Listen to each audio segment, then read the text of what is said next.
The morning mist clung to the grounds of Windsor Castle like a shroud, and King Charles III stood at the window of his private study, watching the first light of dawn illuminate the ancient stones that had witnessed so many moments of triumph and tragedy throughout British history.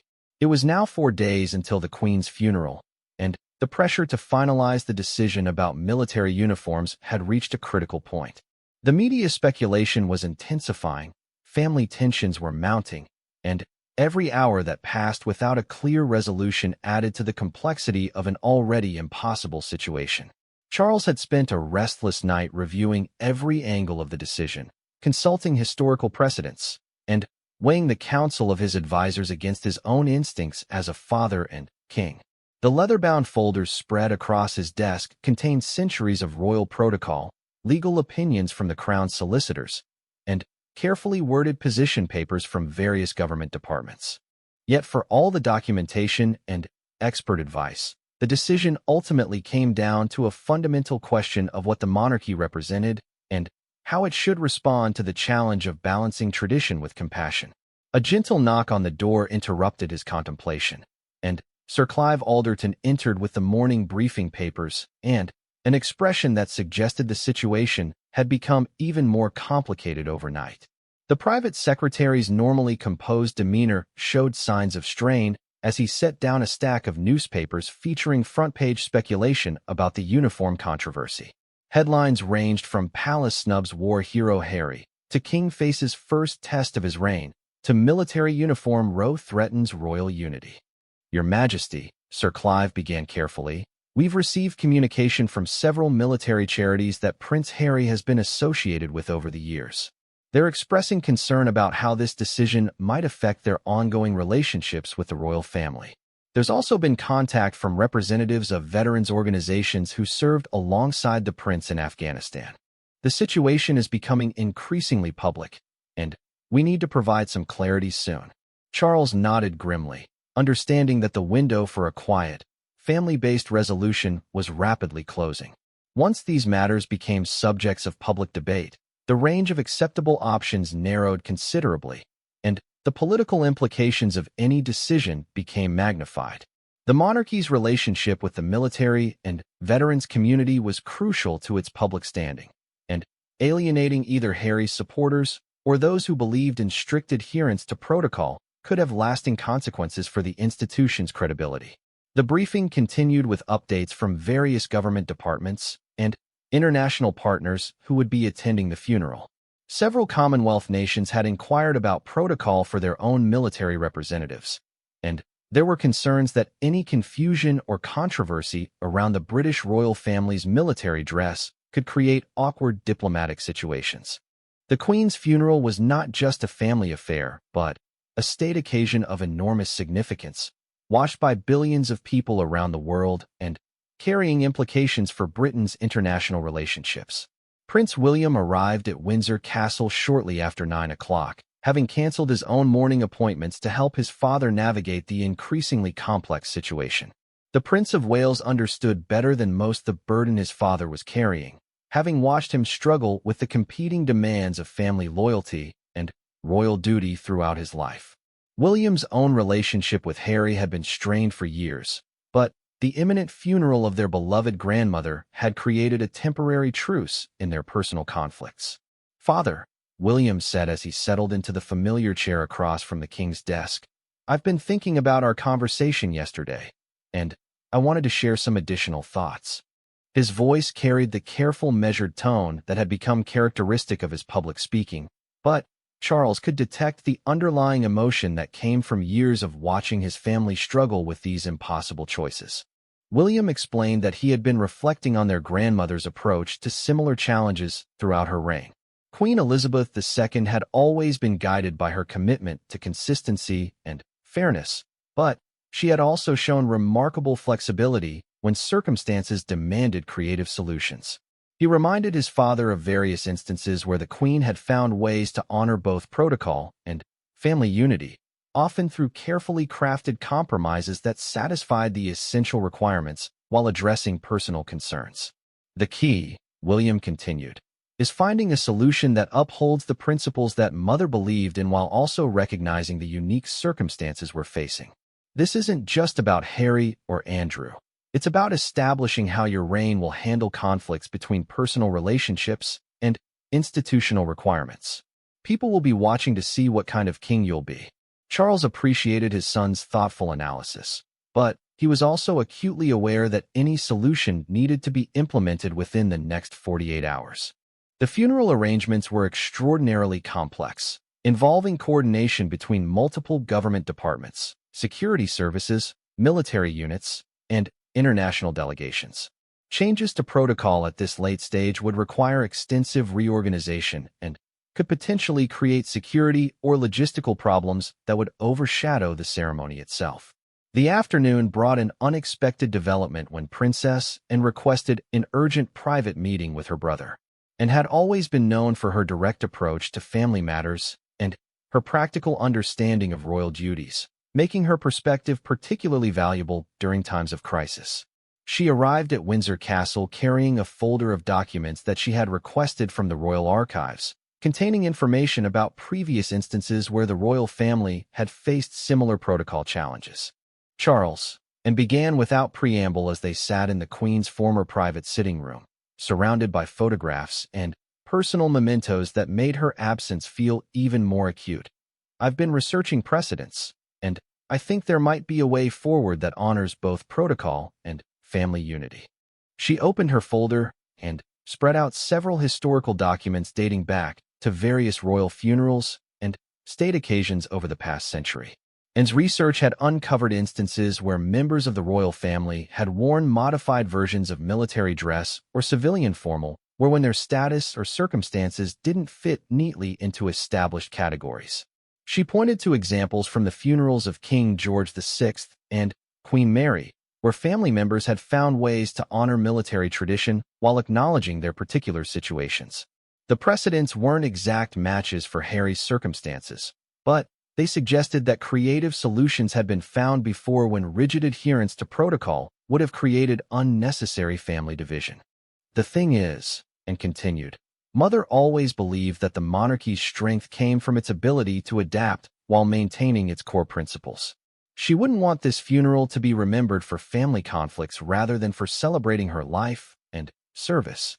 At the same time, she would insist that any solution respect the importance of military tradition and the sacrifices made by those who wear the uniform.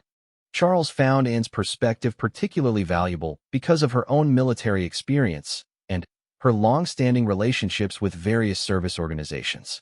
As the Princess Royal, she held numerous honorary military appointments and had maintained close connections with serving personnel throughout her royal career.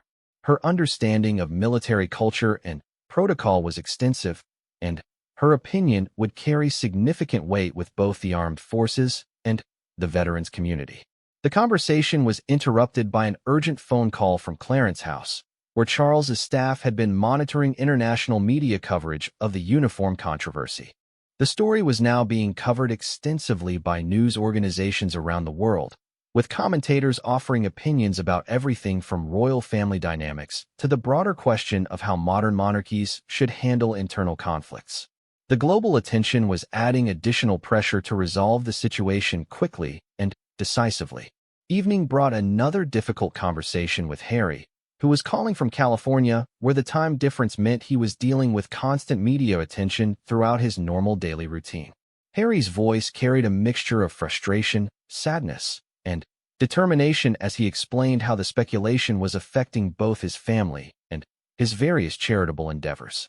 Meghan and the children were being followed by photographers hoping to capture their reactions to the unfolding story, and Harry's military charity work was being overshadowed by questions about the uniform controversy. "Father," Harry said, his voice thick with emotion, "I just want to honor Granny properly. I understand that my situation is complicated, but my service was real. The men I served with in Afghanistan didn't care about my title. They cared about whether I could do my job and whether I had their backs. That's what military service means to me, and that's what I want to represent at the funeral." Charles listened to his son's words, hearing both the pain and the sincerity behind them. Harry's military service had indeed been exemplary, marked by genuine dedication and personal courage. His tours in Afghanistan had been real combat deployments where he had faced the same dangers and responsibilities as any other soldier. The respect he had earned from his military colleagues was based on his performance and character, not his royal status. However, Charles was also painfully aware of the broader implications of whatever decision he made. The monarchy's relationship with the military was built on mutual respect and clear understanding of roles and responsibilities. If exceptions were made for family members who had chosen to step away from royal duties, it could potentially undermine the credibility of the entire system of military appointments and honors. The armed forces needed to trust that royal patronage and appointments were based on genuine commitment rather than family sentiment or public pressure. The conversation with Harry continued for nearly an hour, with both father and son trying to find common ground while acknowledging the constraints they both faced. Harry spoke about his understanding of protocol and his respect for military tradition, while also expressing his belief that his grandmother would have wanted him to participate fully in her final farewell. Charles tried to explain the broader considerations affecting his decision while also conveying his love for his son and his appreciation for Harry's military service. As the call ended, Charles felt the weight of his impossible position more acutely than ever. Every option seemed to carry the potential for lasting damage to important relationships or institutional credibility. The decision he made would affect not only the immediate family dynamics, but also the monarchy's relationship with the military, the public perception of his reign, and the precedent for handling similar conflicts in the future. That night, alone in his study with only the soft ticking of an ancient grandfather clock to break the silence, King Charles III continued to wrestle with a decision that would define his early reign. The documents spread across his desk represented centuries of royal tradition and protocol, but they could not provide guidance for the specific combination of circumstances he was facing. The weight of the crown, he was learning, often meant making decisions without clear precedents or easy answers, knowing that the consequences would echo through generations of his family and the institution he had sworn to protect. Outside, the lights of Windsor Castle glowed softly in the ancient chambers of Windsor Castle held secrets that spanned nearly a millennium, and, as dawn broke over the royal residence, King Charles III found himself walking through corridors that had witnessed the rise and fall of countless monarchs. 3 days had passed since his difficult conversation with Harry, and the pressure to make a final decision about the military uniform was mounting with each passing hour. The funeral was now just 5 days away, and every detail needed to be confirmed and coordinated with military precision. Charles paused before a portrait of his great-grandfather, King George V, who had navigated the monarchy through the tumultuous years of World War I and the changing social landscape of the early 20th century. George V had been forced to change the family name from the Germanic house of Saxe-Coburg-Gotha to the more British-sounding Windsor during the war, sacrificing personal heritage for the greater good of the crown's reputation. It was a reminder that royal decisions often required painful compromises and that the monarchy's survival sometimes demanded difficult choices that prioritized duty over personal preference. The king's morning briefing included representatives from the Ministry of Defense, the College of Arms, and senior palace officials who would be responsible for implementing whatever decision he made. The atmosphere in the room was respectfully tense, with everyone understanding the delicate nature of the situation they were addressing. Sir Clive Alderton had prepared a comprehensive briefing on the historical precedents for military dress at royal funerals. But, as Charles quickly discovered, Harry's situation was virtually unprecedented in modern royal history. Colonel Sir Edward Smith Osborne, representing the Ministry of Defense, presented the military perspective with characteristic precision. Your Majesty, the wearing of military uniform at state occasions has always been reserved for those who hold current military appointments or who are serving members of the armed forces.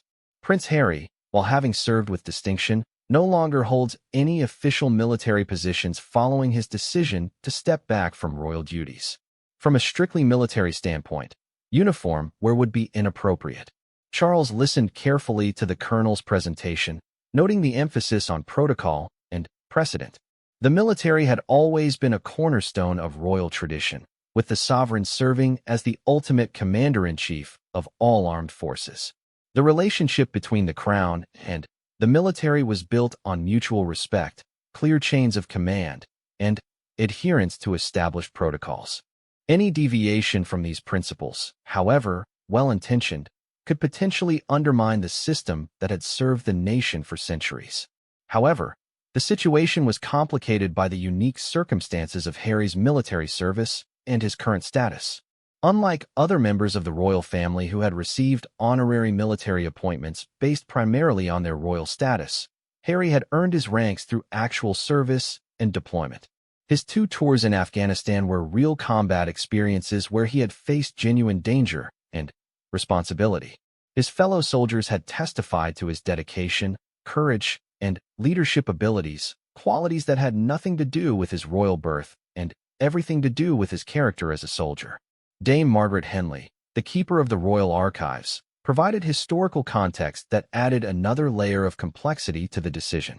She explained that throughout royal history, there had been various instances where family members had been permitted exceptions to standard protocols during times of particular significance or family reconciliation. Your Majesty, she noted, there have been precedents for allowing certain flexibility in ceremonial dress when the circumstances warranted special consideration. However, each case was unique and reflected the specific needs of the time and the monarchy's position. Charles found himself thinking about his mother's approach to such decisions throughout her reign. Queen Elizabeth II had always been guided by a deep sense of duty and protocol, but she had also shown remarkable flexibility when circumstances demanded it. She had navigated the challenges of Diana's funeral, finding ways to honor public sentiment while maintaining royal dignity. She had managed the abdication crisis in her own family's history, when her uncle Edward VIII had chosen love over duty, creating a situation that had ultimately brought her father to the throne. The discussion then turned to the potential public reaction to whatever decision was made. Media analysts had already begun speculating about the uniform question, with some commentators arguing that Harry's exclusion would appear vindictive and petty, while others maintained that protocol must be followed regardless of personal relationships. The royal family's relationship with the press had always been complicated, but in the era of social media and instant global communication, every decision was subject to immediate and often harsh scrutiny. Princess Anne, the Queen's only daughter, arrived at Windsor Castle that afternoon and requested a private meeting with her brother, and had always been known for her direct approach to royal duties and her no-nonsense attitude toward protocol and public expectations.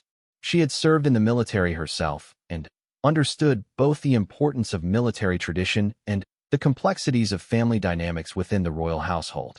"Charles," she said as they sat in the private drawing room overlooking the castle's east terrace, "I've been thinking about this uniform business. It's a bloody difficult situation, but you need to consider what Mother would have wanted."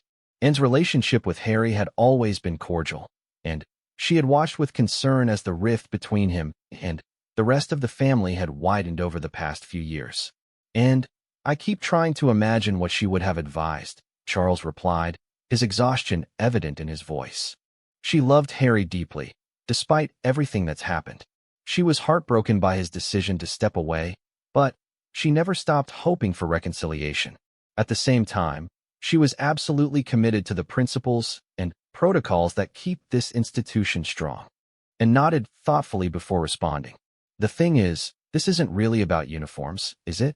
It's about whether we're punishing Harry for his choices or whether we're maintaining necessary standards. Mother always said that the crown's strength came from its consistency, but she also believed in forgiveness and family unity when possible." Their conversation was interrupted by the arrival of Prince William, who had driven down from his home at Adelaide Cottage with urgent news. He had received a call from Harry, who had apparently been contacted by several media outlets asking for comment on the uniform situation. The story was beginning to leak, and there were indications that it would become a major news story within hours if not properly managed. "The palace press office is fielding calls," William explained. "Harry's people are saying he just wants to honor his grandmother appropriately. Some of the military charities are weighing in, saying his service record speaks for itself. But there are also voices saying that stepping back from royal duties meant accepting the consequences, including loss of military appointments. Charles felt the familiar weight of public scrutiny that had marked his entire adult life. Every decision was analyzed, criticized, and interpreted through various lenses by people who had their own agendas or perspectives. The challenge of modern monarchy was balancing the need for public transparency with the family's right to make difficult decisions without having every detail dissected in the media. The king decided to consult with Sir Christopher Gite, his mother's former private secretary who had helped navigate some of the most challenging periods of the later years of Elizabeth II's reign. Sir Christopher had always been trusted by the Queen for his political acumen and his understanding of how royal decisions would be perceived both domestically and internationally. His perspective would be invaluable in understanding the broader implications of whatever choice was made. "Your Majesty," Sir Christopher began during their phone conversation, "this decision will be seen as one of the defining moments of your early reign. People will interpret it as indicating your leadership style, your relationship with your family, and your understanding of modern public expectations. That said, you cannot make this choice based solely on public opinion or media pressure."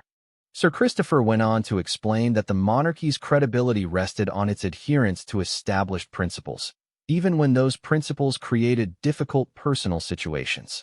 He reminded Charles that his mother had faced similar challenges throughout her reign, from the abdication crisis that brought her to the throne to the various family scandals and divorces that had tested the institution's stability. In each case, she had ultimately chosen the path that strengthened the monarchy's long-term position, even when it came at personal cost. That evening, Charles spent time reviewing his mother's personal papers and letters, looking for guidance in her own words about how to balance family love with royal duty. He found a letter she had written to him years earlier during a particularly difficult period in his marriage to Diana, in which she had advised that the crown requires us to sometimes set aside our personal preferences for the greater good of the institution and the nation we serve. This is not easy, but it is the burden we accepted when we chose duty over other paths. He also discovered notes she had made about Harry's military service, expressing her pride in his dedication and her hope that his army experience would help him find his place within the royal family structure. She had written about her belief that military service taught valuable lessons about duty, sacrifice, and service that were directly applicable to royal responsibilities. The irony was not lost on Charles that these very lessons about duty and service were now at the heart of his dilemma about the uniform.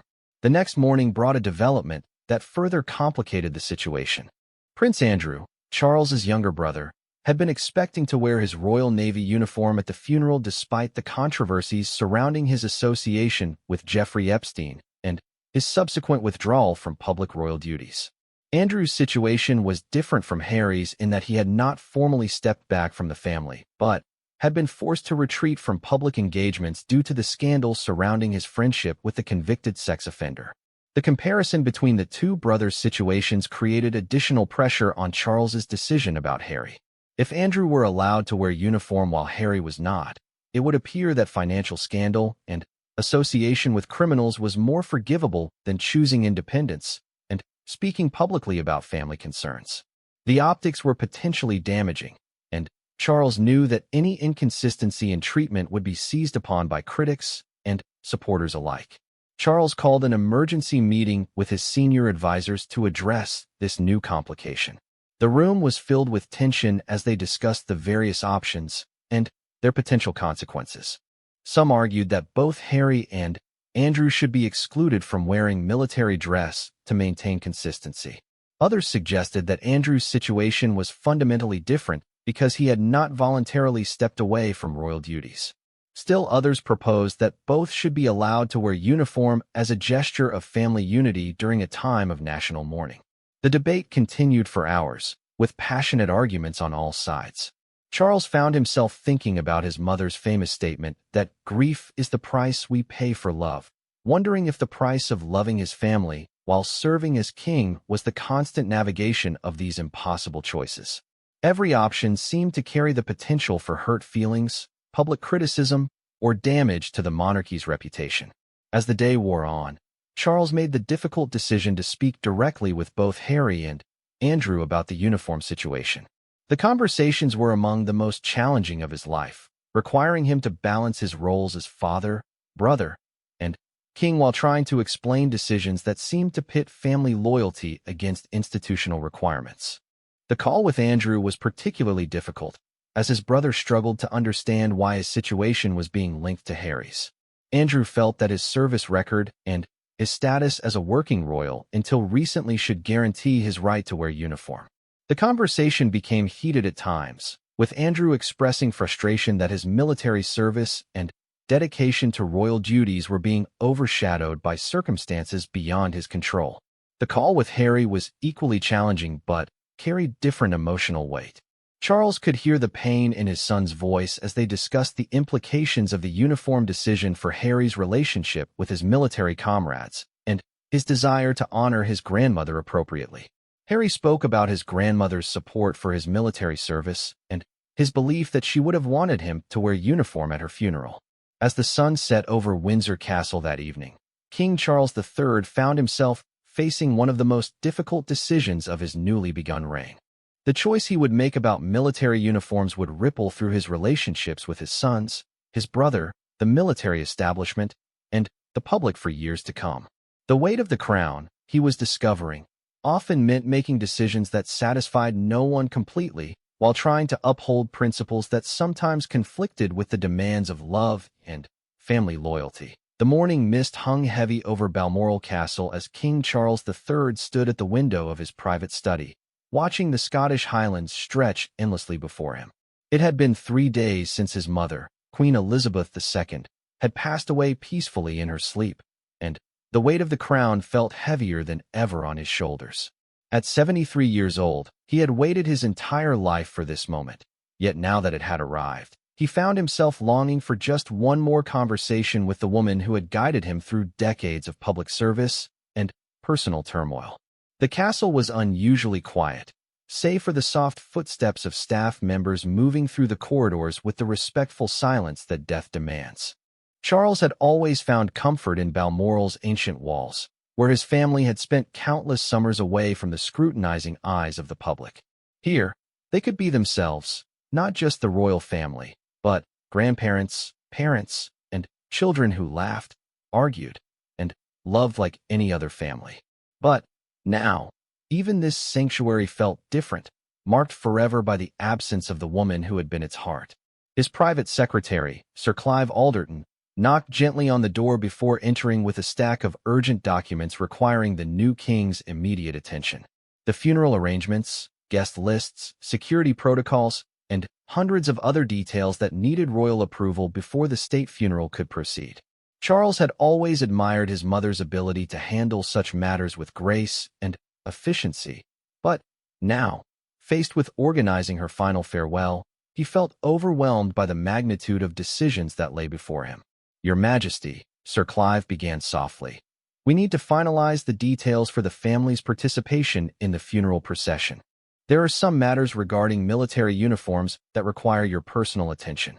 Charles nodded, settling into his leather chair behind the mahogany desk that had belonged to his great-grandfather, King George V. The irony wasn't lost on him that he was now making decisions about military protocol from the same desk where his ancestors had navigated 2 world wars and countless national crises. The question of military uniforms at royal funerals was steeped in centuries of tradition. Members of the royal family who had served in the armed forces were expected to wear their military dress uniforms as a mark of respect and honor. It was a visible symbol of their service to the crown and country, a tradition that his mother had always held dear. The Queen herself had served as a mechanic and driver during World War II, and she never forgot the importance of military service and the sacrifices made by those who wore the uniform. Charles reviewed the preliminary list of family members who would be wearing military dress. His brother, Prince Andrew, despite his recent controversies, was still technically entitled to wear his Royal Navy uniform as a Rear Admiral. Princess Anne, their sister, would wear her Admiral uniform, reflecting her decades of dedication to military charities and her honorary military appointments. Prince William, now the Prince of Wales, would wear his RAF uniform, honoring his service as a search and rescue helicopter pilot. The tradition was clear, the protocol established, but then came the complication that Charles had been dreading. Prince Harry's name appeared on the list with a question mark beside it. His younger son had served 2 tours of duty in Afghanistan, rising to the rank of captain in the Household Cavalry and later transferring to the Army Air Corps as an Apache helicopter pilot. His military service was exemplary, marked by genuine dedication and personal courage. Harry had found purpose and identity in the Army, away from the constraints and expectations of royal life. His fellow soldiers had respected him not because of his title, but because of his commitment and bravery under fire. However, when Harry and Meghan had made the decision to step back from their royal duties in 2020, one of the consequences was the loss of his military appointments and honorary titles. The Queen had been forced to strip him of his ceremonial military roles, including his positions as Captain General of the Royal Marines, Honorary Air Force Commandant of RAF Honington, and Commodore-in-Chief of Small Ships and Diving. It had been one of the most painful decisions of her reign, but protocol demanded that active royal patronages could not be maintained by those who had chosen to step away from royal duties. Charles remembered the tense family meetings that had followed Harry and Meghan's announcement. The discussions had been emotional, sometimes heated, as they tried to find a compromise that would allow the couple to have the independence they desired while maintaining some connection to the royal family. His mother had hoped for a middle ground, a way to keep Harry involved in military charities and commemorations even if he couldn't retain his official appointments. But the situation had become increasingly complicated by media attention, public statements, and the couple's move to California. The Oprah interview had been particularly devastating for the family. Harry and Meghan's allegations of racism within the royal household and claims that Meghan had been denied help for her mental health struggles had sent shockwaves through the monarchy. Charles had watched his mother's pain as she processed these public accusations, knowing that her lifelong commitment to duty prevented her from responding with anything more than the carefully worded statement that recollections may vary. The interview had created a rift that seemed impossible to bridge, with hurt and misunderstanding on all sides. Now, faced with organizing his mother's funeral, Charles was confronted with a decision that would be scrutinized by the world. Should Harry, who had served his country with distinction but was no longer an active working royal, be allowed to wear his military uniform? The precedent was unclear, the emotions raw, and the implications far-reaching. Charles knew that whatever decision he made would be seen as a reflection of his relationship with his son and would set the tone for his reign. His thoughts were interrupted by another gentle knock on the door. This time, it was his eldest son, William, who entered with the grave expression that had become familiar since their grandmother's death. William had always been the steady one, the future king who understood the weight of duty from an early age. He had watched his father navigate the challenges of being heir to the throne for decades, and now he was witnessing the early days of Charles's reign with both sympathy and keen observation. "Father," William said, settling into the chair across from the desk, "I wanted to discuss the funeral arrangements with you before they're finalized, particularly the matter of military dress." Charles could see the concern in his son's eyes, the careful diplomacy that had become second nature to all of them when discussing family matters that intersected with royal protocol. William understood better than most the delicate balance between personal feelings and public duty that defined their lives. "I've been thinking about Harry," Charles admitted, setting down his pen and looking directly at his eldest son. "He served with honor, William. Whatever has happened between us, that service was real. The men he served with in Afghanistan respected him, not because of his title, but because of his character under fire." William nodded slowly, understanding the complexity of emotions his father was experiencing. He had his own complicated relationship with his brother, marked by years of closeness followed by growing distance and eventual estrangement. "I know, Father. But we also have to consider the precedent this sets and the message it sends about royal duty and responsibility." William's voice was gentle but firm, reflecting the careful consideration he had given to this issue. Harry chose to step away from royal duties. that decision came with consequences, including the loss of military appointments. If we make exceptions now, what does that say about the importance of commitment to the crown? Charles appreciated his son's thoughtful approach, even as it highlighted the impossible nature of his position. As a father, he wanted to honor Harry's service and find a way to include him fully in this final farewell to the Queen. As a king, he had to consider the broader implications of every decision, knowing that the monarchy's credibility depended on consistent application of its principles and protocols. The tension between these two roles was something his mother had navigated throughout her reign, but it felt particularly acute in this moment of personal grief. The discussion continued for nearly an hour, with father and son carefully weighing every aspect of the decision. They talked about public perception, family unity, military tradition, and the precedent that would be established. They considered how Harry's exclusion from military dress might be seen as petty or vindictive, but also how his inclusion might be viewed as undermining the consequences of his decision to step back from royal duties. Every angle seemed to present new complications, new potential for misunderstanding or criticism. As William prepared to leave, he paused at the door and turned back to his father. "Whatever you decide, I'll support it. But remember, this isn't just about Harry or even about the funeral. It's about defining the principles that will guide your reign." Mother always said that the crown's strength came from its consistency, its reliability, its adherence to duty above all else. Charles nodded, understanding the wisdom in his son's words while still feeling the weight of a father's love for both his children. After William left, Charles returned to the window, watching the Scottish countryside as the afternoon light began to fade. He thought about Harry as a child, the spirited boy who had brought such joy to the family despite the challenges of his parents' troubled marriage. He remembered Harry's determination to serve in Afghanistan, his devastation when his first deployment was cut short due to media attention, and his joy when he was finally able to return to the front lines. The military had given Harry purpose and identity in a way that royal duties never had, and stripping him of those appointments had been genuinely painful for everyone involved. Charles also thought about his mother's unwavering commitment to duty, her belief that personal feelings must sometimes be set aside for the greater good of the institution. She had faced similar impossible choices throughout her reign, moments when love and duty pulled in different directions. Her decision to allow the divorce of his first marriage, her handling of Diana's death, her response to various family scandals, all had been guided by her commitment to the monarchy's stability and continuity, even when the personal cost was enormous. The evening brought a phone call that Charles had been both anticipating and dreading. Harry's voice, calling from California, carried the weight of grief and uncertainty.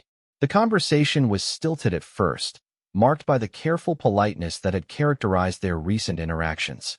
Harry expressed his condolences, his love for his grandmother, and his determination to be present for the funeral despite the complications in their relationship. He spoke of wanting to honor the Queen's memory and his desire to stand with the family during this difficult time. Then came the request that Charles had known was coming but had hoped to avoid. Harry asked, with a vulnerability that reminded Charles of the boy he had once been, whether he would be permitted to wear his military uniform at the funeral. He spoke of his years of service, his respect for military tradition, and his belief that his grandmother would have wanted him to honor her in uniform. The pain in his son's voice was unmistakable, and Charles felt his own heart breaking as he listened to the plea. Charles found himself unable to give an immediate answer, promising to consider the request and respond soon. After the call ended, he sat in the growing darkness of his study, feeling more alone than he had since learning of his mother's death. The decision he had to make would define not only the funeral proceedings, but also his relationship with his younger son and the early tone of his reign. There would be no perfect choice, no decision that would satisfy everyone or heal all wounds. The weight of the crown, he was learning, often meant carrying the burden of impossible choices made in love, but measured against the demands of duty and tradition. As the night deepened around Balmoral Castle, King Charles III continued to wrestle with a decision that would echo through generations, knowing that some choices, once made, can never be undone in the quiet corridors of Buckingham Palace, where centuries of royal tradition echo through marble halls. A father faced one of the most painful decisions of his reign. As the nation prepared to bid farewell to Queen Elizabeth II, King Charles III held a letter in his trembling hands, a heartfelt plea from his younger son, Prince Harry, requesting permission to wear his military uniform at his grandmother's funeral. The world watched as the royal family navigated their grief in the public eye, but behind closed doors, a deeper wound was reopening. This wasn't just about fabric and metals, it was about honor, duty, family loyalty, and the devastating cost of choosing duty over blood. The decision Charles would make would send shockwaves through the monarchy and forever change the relationship between a father and a son. What drove a king to deny his own child's final request to honor the woman who had been the cornerstone of their family? The answer lies in a story of love, betrayal, duty, and the impossible weight of a crown that demands everything, even at the cost of a father's heart.